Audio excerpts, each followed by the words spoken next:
The first Shabbat that I made cholent, this beautiful warm dish served on Shabbat lunch, on Saturday lunch, I remember preparing the beautiful dish, and after Shabbat, I left the pot, the crock pot, on my counter, waiting for it to be washed.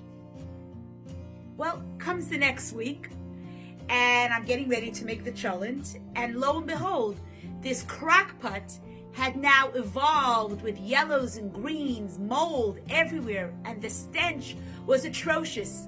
I quickly put down the lid and I called my husband. I said, "Avrahom, how in the world did you not wash the cholent pot?" And he goes, "Did you ask me?" I go, "Did I ask you?" Every good Jewish husband knows that on Saturday night, on Motzei Shabbat, you wash a cholent pot. And that's when I realized that in my husband's house, his father made the cholent and his mother washed the cholent pot. What would you identify this challenge as? Well, it's very clear. This is childhood influences. When we come into a marriage, we assume that our spouse, our partner, our person of our life knows everything about us and knows everything about our family. But it's not necessarily the case. It's a learning curve. We need to learn about each other.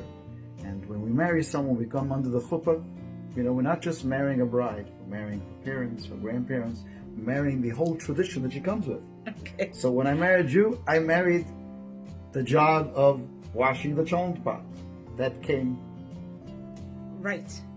And I think that the key to this was not only understanding childhood influences, but be able to communicate them. We shouldn't assume that when we get married, our spouse knows exactly the way we were raised and what we need and what we want and what we're used to. Right, that's a very good point. We make many assumptions about what's in their mind. We need to be upfront and talk to each other about it and reveal to them all the different things we learned when we were children.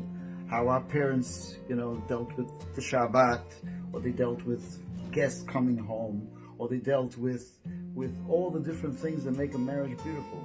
Even like, for example, birthday celebrations. In some families, it's a massive production. And in some families, it's just a very typical day with a card, and that's that. But there's so much in a relationship that needs that honest communication.